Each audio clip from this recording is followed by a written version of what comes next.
Top 8 NBA players who went broke.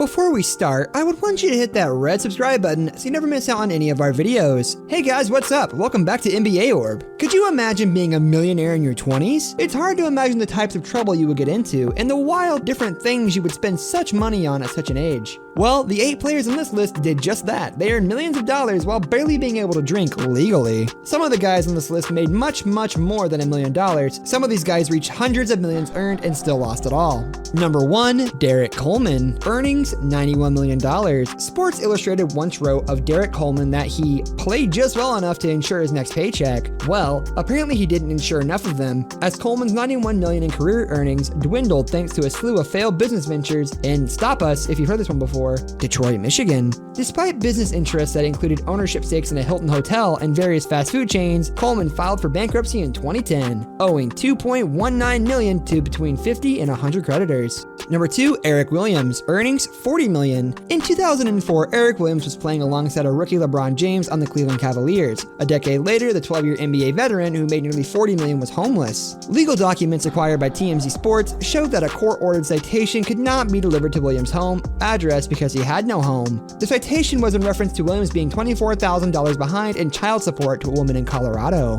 Number 3, Eric Strickland. Earnings $13 million. No one would ever confuse Eric Strickland with Rod Strickland, since Eric had a journeyman 9-year career with 6 different teams. He made over $13 million in his career, but went broke due to the advice of a friend of a friend. Strickland was offered a real estate deal by that friend and had his father, who was also his business manager, check it out. It seemed like a good deal, so Strickland bought it, but the land wasn't worth anything close to what Strickland was told. I had to take that hit, he says. I wish my dad hadn't been put in that position. He just didn't have the knowledge. Number 4, Tim Duncan. Earnings $242 million. The greatest power forward of all time didn't go bankrupt, yet Tim Duncan lost over $25 million due to bad advice from an advisor. But when you have the 6th highest NBA career earnings in NBA history at over $242 million, you can take a $25 million hit and survive. Duncan sued the advisor on a matter of principle, filing the lawsuit for just $1 million, and the 5-time NBA champion may end up getting much more, as a federal judge said the advisor has to pay Duncan $7.5 million in restitution. Number 5, Antoine Walker. Earnings $110 million. It's one thing to squander $10 million. It's another thing to blow away $110 million. That's what Antoine Walker did. However, it must be mentioned that he didn't blow all of the money at himself. Despite purchasing 2 Bentleys, 2 Mercedes, a Range Rover, a Cadillac Escalade, and a bright red Hummer, Walker was too generous.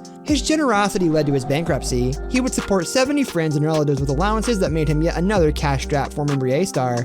Worst of all, he was arrested by Las Vegas authorities for writing 10 fraudulent checks to casinos. Number 6, Allen Iverson. Earnings $200 million. Allen Iverson made over $200 million in his storied career, but he's the most recent player to go broke now. This number includes both NBA salary and endorsements. Iverson was always a head case on and off the court. He served 4 months in prison before his NBA career, and no one will ever forget his infamous practice rant. Number 7, Shawn Kemp. Earnings $91 million. Shawn Kemp is a legend in Seattle, having helped lead the Supersonics to their first NBA Finals appearance in nearly 2 decades. He made the All-Star team every year for 6 seasons and averaged over 18 points and 10 rebounds per game from 1992 to 1999. Due to weight issues as well as drug and alcohol problems, he quickly declined after the 2000 season and was forced to enter rehab his first year with the Portland Trail Blazers. His decline continued after his career was over until he finally hit rock bottom in 2005 when he was arrested in Washington in relation to a drug possession investigation. Kemp was busy paying court fees and lawyers during all of his legal troubles, but what hurt him most was the child support payments he was obligated to pay for all 7 of his children. Number 8, Jason Caffey. Earnings $35 million. A career NBA journeyman, most famous for his time with Michael Jordan's Bulls in the mid-90s, Jason Caffey lost his $34 million career earnings through a different kind of excess than many on our list. On top of personal issues that include an anxiety attack and an assault charge while he was still playing, Caffey has fathered 10 children by 8 different mothers. This deadbeat dad tried to file for bankruptcy in 2008, but the claim was rejected by a judge. In 2007, Caffey was arrested for failure to make child support payments. Go hard in the paint, keep it raw in the bed, leave the game penniless. The plight of an NBA benchwarmer. In 2010, he was named the head coach of the Mobile Bay Hurricanes of the American Basketball Association. This brings us to the end of our video. I hope you enjoyed it. Hit like if you did, and don't forget to subscribe to our channel so you don't miss out on our videos in the future. Also, watch the 2 videos that are on your screen because I'm sure you'll love them. With that, I'll see you in the next video.